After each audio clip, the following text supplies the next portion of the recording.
Hello friends and welcome to this podcast by Angel Broking. दोस्तों, आपने news में foreign investment के बारे में तो जरूर सुना होगा। अक्सर आप सुनते होंगे कि सेबी या फिर security exchange board of India foreign investment के रूल्स को चेंज कर रही है। क्या आपने कभी ये सोचा है कि फॉरेन इन्वेस्टमेंट को गवर्नमेंट रेगुलेट क्यों करती है? डू यू नो कि गवर्नमेंट क्या गाइडलाइंस इशू करती है for regulating foreign direct investment? इस पॉडकास्ट में we will touch upon all these topics, लेकिन more importantly we will discuss about FII या फिर फॉरेन इंस्टीट्यूशनल इन्वेस्टर्स। तो सबसे पहले तो फॉरेन इन्वेस्टमेंट इसीलिए रेगुलेट किया जाता है क्योंकि it can be both good and bad for the national economy. अगर गवर्नमेंट फॉरेन इन्वेस्टमेंट को रेगुलेशंस के जरिए रिस्ट्रिक्ट नहीं करेगी तो फॉरेन एंटिटीज जैसे companies and other business entities national economy पर हैवी कंट्रोल एक्सर्ट कर सकती है। On the other hand, foreign investment से नेशनल इकोनॉमी को बेनिफिट भी होता है। Do you know why? क्योंकि फॉरेन इन्वेस्टमेंट का मतलब है कि कंपनीज को नेशनल इकोनॉमी के बाहर से कैपिटल बूस्ट मिलता है, जिसका मतलब सिंपल है, faster growth. Basically, to strike the right balance between these two extreme possibilities, countries foreign investment को गवर्नमेंटल बॉडीज के जरिए रेगुलेट करती हैं। आप तो जानते ही हैं कि इंडिया में ये रेगुलेशंस इशू करने वाली बॉडी है सेबी। सेबी के अकॉर्डिंग फॉरेन इन्वेस्टमेंट्स दो मेन कैटेगरीज में क्लासिफाई होती हैं, एफडीआई यानी कि फॉरेन डायरेक्ट इन्वेस्टमेंट और दूसरा है एफआईआई यानी कि फॉरेन इंस्टीट्यूशनल इन्वेस्टर्स। यहां पे ये पॉइंट ध्यान से नोट करिएगा। रिसेंटली गवर्नमेंट ने कुछ चेंजेस इंट्रोड्यूस किए हैं जिसके तहत एफआईआई मर्ज हो गया है एफपीआई नाम की एक कैटेगरी में, जिसका फुल फॉर्म होता है फॉरेन पोर्टफोलियो इन्वेस्टर। तो प्रीवियसली इन तीन कैटेगरीज नेमली एफआईआईज, सब अकाउंट्स और क्वालिफाइड फॉरेन इन्वेस्टर्स में जो पहले डिस्टिंक्शन था उसको एफपीआई कैटेगरी में मास्क कर दिया गया है। तो बेसिकली एफपीआई और एफआईआई अब इंडियन सिक्योरिटीज के कॉन्टेक्स्ट में इंटरचेंजेबली भी यूज होता है। एफपीआई और एफडीआई में एक मेजर डिफरेंस है। अगर कोई इंस्टीट्यूशन किसी इंडियन कंपनी में 10% से ज्यादा इन्वेस्ट करता है तो it is classified as foreign direct investment या फिर FDI. On the other hand, FPI में फॉरेन एंटिटीज अप टू 10% ही इन्वेस्ट कर सकती है। विद मी सो फार?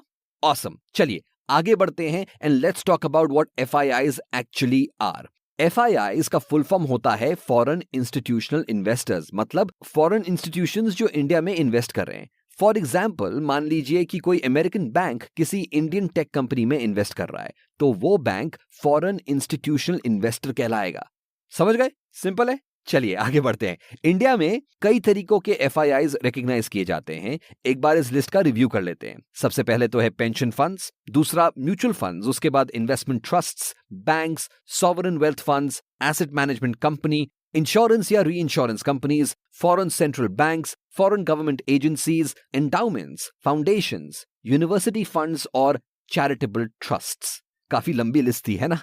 तो कोई भी इंस्टीट्यूशन जो रजिस्टर्ड अब्रॉड है, जिसने रिसेंटली इन डिस्कस कैटेगरीज में फॉल होती हैं, जब वो इंडियन सिक्योरिटीज में इन्वेस्ट करती हैं तो दे आर कॉल्ड एफआईआईज, यानी कि वो बेसिकली एफआईआईज ही होती हैं। And while we look at these examples, do not forget the 10% distinction between FDI and FPI. तो कैसे करते हैं ये फॉरेन एंटिटीज इंडिया में इन्वेस्ट? चलिए ये बात भी जान लेते हैं।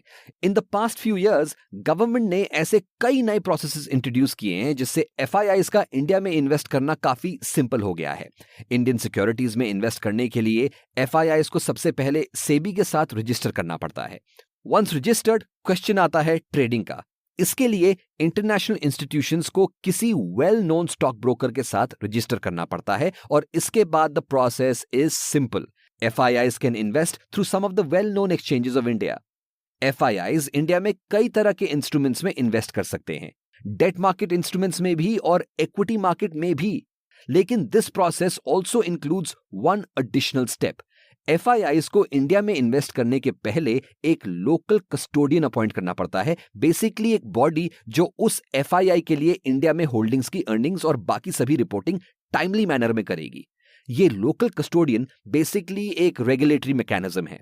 The government closely monitors the accounts and practices of this local condition to ensure that all the guidelines are being properly followed. And as we just discussed, FIIs India के debt market और equity market दोनों में invest कर सकती है. However, foreign entities usually prefer the equity market over the debt market क्योंकि calculated investments in the equity market have a potential for higher returns automatically. Debt markets वैसे तो safe होते हैं, लेकिन foreign investors usually don't trade much there. ये इसीलिए क्योंकि debt markets में returns are much lower and they work well for preserving the capital. But for foreign investors divesting also means कि करेंसी एक्सचेंज भी final returns को effect करेगा. That's why equity market के hot events पर FPIs या फिर FIIs के बारे में जरूर सुनेंगे आप. एंड आई एम श्योर कि अब आप जब FIIs के बारे में सुनेंगे या पढ़ेंगे, you will know exactly what they are all about. आज के पॉडकास्ट में फिलहाल इतना ही. FIIs की काफी सारी बात तो हमने कर ली, लेकिन let's go ahead and help you with some actual trading. Log on करिए www.angelbroking.com पे to keep the learning going and obviously to go ahead and starting your investment journey. Invest भी करिए साथ ही साथ angelbroking.com पे. मिलेंगे फिर से हम एक और पॉडकास्ट पे. तब तक के लिए goodbye from Angel Broking and happy investing.